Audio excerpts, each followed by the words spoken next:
bismillah ci ëttu yëglekaay yéeg yéenekaay yi def lu baax tv.com seen mbokk seen xarit Cheikh Beye moo ñëw di fësal li ci ëttu yëglekaay yéeg yéenekaay tey nag le vendredi 10 novembre ci atum 2023 bi nga xam ne moom la ñu nekk bokk na ci li nga xam ne moom moo ci gën a fees di golo bay baabu dunde ji nga xam ne moom moo am ci course hippique bu Sénégal loolu nag bu ngeen ko déggee dara waralu ko dul entraîneur yi nga xam ne ñoom ñoo nekk ci réew mi ak sooke si nga xam ne ñoom ñoo nekk ci réew mi di ci sonn jël seen carrière bépp def ko ci ñoom ñooñee daal daanaka kenn xamu leen ci wala boog sédduñ ci benn yoon xanaa li lay mën a mandargaal nga yor fas yoo xam ne crack adulte lay doon mën a raw bu boobaa sa tur mën a feeñ waaye budul booba mën nga cee nekk ba bàyyi ci te doo ci dégg wiiw benn yoon en tout cas li wér te wóor moom gis nañ ne entraîneurs yi nga xam ne ñoom ñoo fi nekkoon démb ak bërki démb dem ci bëri traité ci mbir mi ak ay sooke yoo xam ne ñoo fi nekkoon démb ak bërki démb dem bëri traité ci mbir mi ñoom ñooñu kenn déggatu leen ku weddi laaj am nañ njaay ma ca njaañ moom Amane Ndiaye moom moo raw grand prix chef de l'État 1965 ci la jàmbur bu njàmbe Ndiaye moom Amane Ndiaye moom mi ngi dëkk njaañ gi di mbokk Samba Ndiaye Samba Ndiaye moom a bis bu ne ñu mënu ñëw waaye moom Amane Ndiaye moom a dafa lànk kandaara ne moom du ñëw ci ay course hippique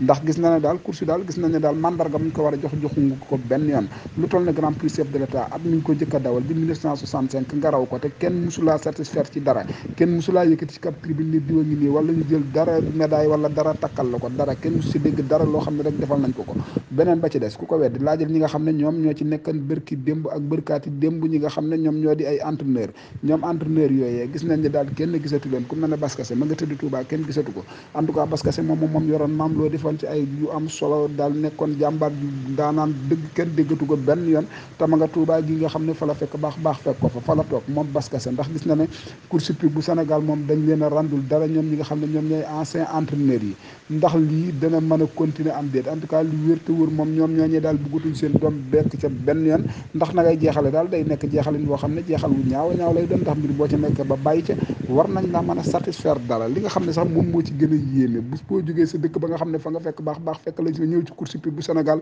boo ñëwee pour nga dugg sax day nekk problème boo xam ne problème bu difficile lay doon te ñooñee daal ci dëgg-dëgg war nañ leen di utalee carte yoo xam ne yu leen mandargal bu ko defee ñoo xam ne ñii ñoom ne nekkoon ci mbir mi bëri traité bu ko defee seen dugg mën a yomb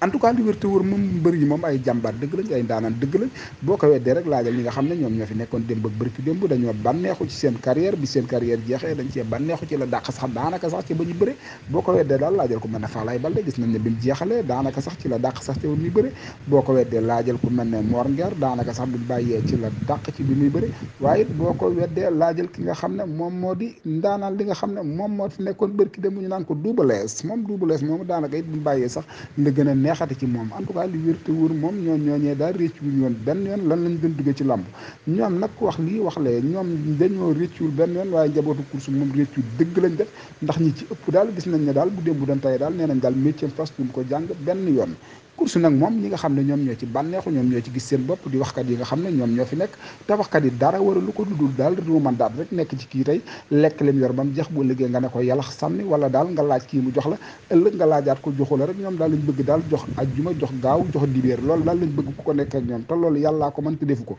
ñoom daal ku la ci laajtee boo ko joxee bu subaa joxu la rek mu tendance la tendance googu nag la yenn xale yi def benn bloc ne ñoom loolu danañ fi jeex tàkk danañ ko fi jëlee mépp mag mu fi nekkati bëgg fee ruumandaat bëgg a yàqu course yi danañ jàmmarloo ak ñëpp ci mën na jàmmarloo ak yow bu fekkee dañoo jàmmarloo ci bëtëg bët danañ jàmmarloo ak yow bu fekkente ne bii ne ci panel la danañ ko jàmmarloo ak yow bu fekkee ne da ci wàllu kàllaamat danañ ko jàmmarloo ak yow ndax ñi fi nekk ñii di yekk nit ñi lu mel na xeme ñoom ñooñu lépp li ñuy yekk ci nit ñi rek ci ñoom la nekk ñenn ñi daal gis nañ ne daal li ñuy wax gëmuñu ko dara lu ci dëgg dara waralu ko dudul seen poche bopp rek moo leen yor dara leen ñu lu jëm ci course hippique bu Sénégal fii la ñamandi bàyyi bonne continuation à vous Dakar